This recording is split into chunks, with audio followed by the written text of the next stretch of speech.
I love जय श्री कृष्ण कह सकते हैं, हम आई लव वाहे गुरु कह सकते हैं, हम आई लव जीसस कह सकते हैं, लेकिन आई लव मोहम्मद कहने पर इस प्रदेश के बच्चों को गिरफ्तार किया जा रहा है। क्या ये है वंदे मातरम? मैं आपका आभार व्यक्त करना चाहूंगी कि आपने मुझे वंदे मातरम पे हो रही चर्चा में भाग लेने का अवसर दिया। 1875 में जिस समय देश गुलामी की जंजीरों से जकड़ा हुआ था, जिस समय देश में हर तरफ महामारी थी, जिस समय देश का किसान जो है वो भारी लगान दे रहा था, जिस समय देश का हर जवान ब्रिटिश हुकूमत की गुलामी कर रहा था, जिस समय देश की बहू बेटियों की आबरू हर रोज लूटी जा रही थी, उस समय बंगाल के कोने से आवाज आई वंदे मातरम। बंकिम चंद्र चटर्जी जी के द्वारा लिखा गया और रविंद्रनाथ टैगोर जी के द्वारा गाया हुआ ये गीत लड़ाई का, देश की स्वतंत्रता की लड़ाई का हथियार बना। इस देश की स्वतंत्रता की लड़ाई के लिए वंदे मातरम कहते हुए लोगों ने अपने प्राणों की आहुति दे दी। ये किसी जाति विशेष के लोग नहीं थे, ये किसी धर्म विशेष के लोग नहीं थे, इसमें महिलाएं भी थी, इसमें इस देश के हर एक व्यक्ति का योगदान रहा, जिसकी वजह से आज हम इस आजाद भारत में सांस ले रहे हैं।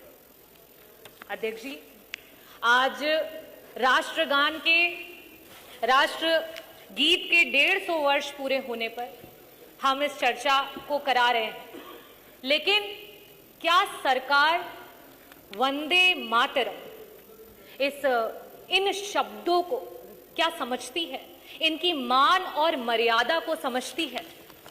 वंदे मातरम का अर्थ है वंदना मां की, भारत मां की।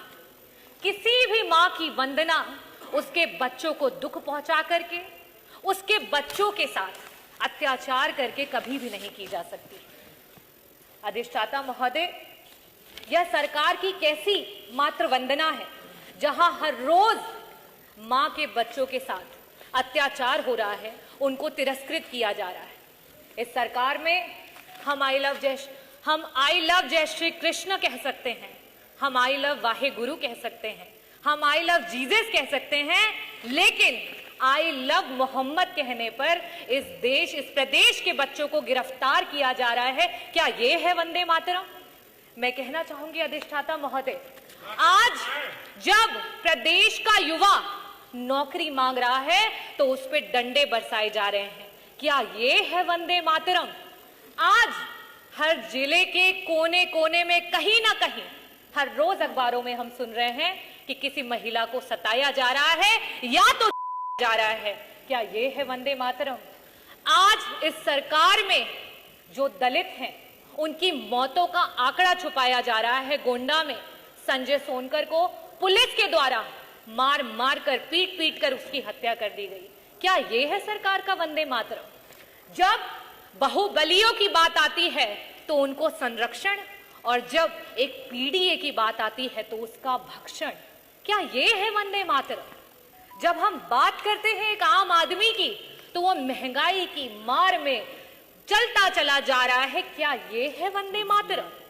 आज माननीय मंत्री जी नहीं है, स्वास्थ्य मंत्री जी, पता नहीं क्यों वो नाराज हो जाते हैं। सदन के कैबिनेट मिनिस्टर जब उनको हार्ट अटैक आया और सरकारी अस्पतालों के इस प्रदेश के उप मुख्यमंत्री, स्वास्थ्य मंत्री और कैबिनेट मंत्री दर दर की ठोकरें खा रहे थे और आपका जो विभाग है वो गिड़गिड़ा रहा था इलाज के लिए, और समाजवादियों के द्वारा बनाए गए मेदांता में जाकर के उनका इलाज हो पाया। आज स्वास्थ्य का ये हाल है उत्तर प्रदेश में। क्या ये है वंदे मातरम? आपके पास तो तब भी इलाज का एक रास्ता था उन गरीबों के लिए। सोचिए, आज बहुत बड़ी बड़ी बातें कर रहे थे कि मुख्यमंत्री विवेकाधीन कोष से 1300,000 करोड़ का फंड जो है वो लोगों को मदद के लिए आया, लेकिन आज भी 5 लाख लोग प्रदेश में हार्ट अटैक से और 2.5 लाख लोग कैंसर से प्रतिदिन मरते जा रहे हैं। ना उन्हें इलाज मिल रहा है, ना उनको दवाइयां मिल रही हैं। क्या ये है वंदे मातरम? मैं अध्यक्ष जी ये पूछना चाहती हूं कि ये सरकार जो बार बार बताती है कि आप वंदे मातरम को नहीं पूछते हो, वंदे मातरम नहीं बोलते हो। क्या सिर्फ मुंह से बोलना है वंदे मातरम? वंदे मातरम का असली इम्तिहान तो धरातल पर होता है, और धरातल पर उस माँ के बच्चों के साथ हर रोज अत्याचार हो रहा है, हर रोज वो पीड़ा सह रहा है। क्या ये है आपका वंदे मातरम? आदरणीय अध्यक्ष जी, मैं ये कहना चाहूंगी कि हमारे पुरखों ने, हमारे पूर्वजों ने, वो किसी एक जाति और धर्म के नहीं रहे।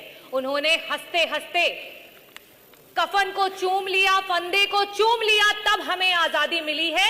और मैं चाहूंगी कि यहां सदन में बैठा हुआ प्रत्येक व्यक्ति उनके बलिदानों को याद करे और असली वंदे मातरम को ये सरकार धरातल पर ले करके आए। मैं पुष्प तो नहीं अर्पित कर सकती, लेकिन मैं शब्द चढ़ाती हूं। हिंद जिनकी जान था, मैं शब्द चढ़ाती हूं। हिंद जिनकी जान था, नाम हिंदुस्तानी जिनका मजहब हिंदुस्तान था।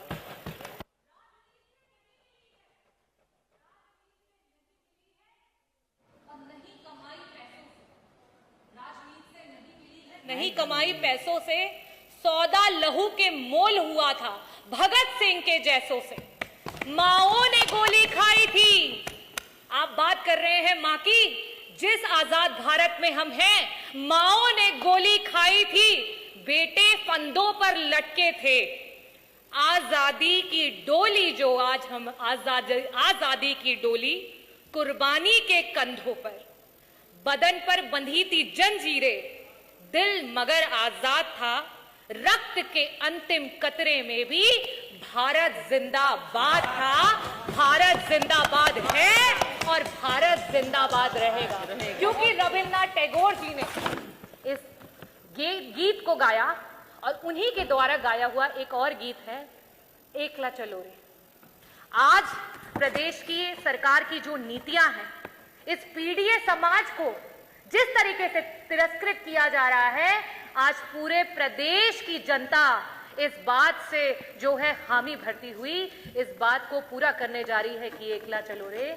যদি তোমার ডাক শুনে কেউ না আসে, তুমি একলা চলো রে, একলা চলো, একলা চলো, একলা চলো, একলা চলো রে।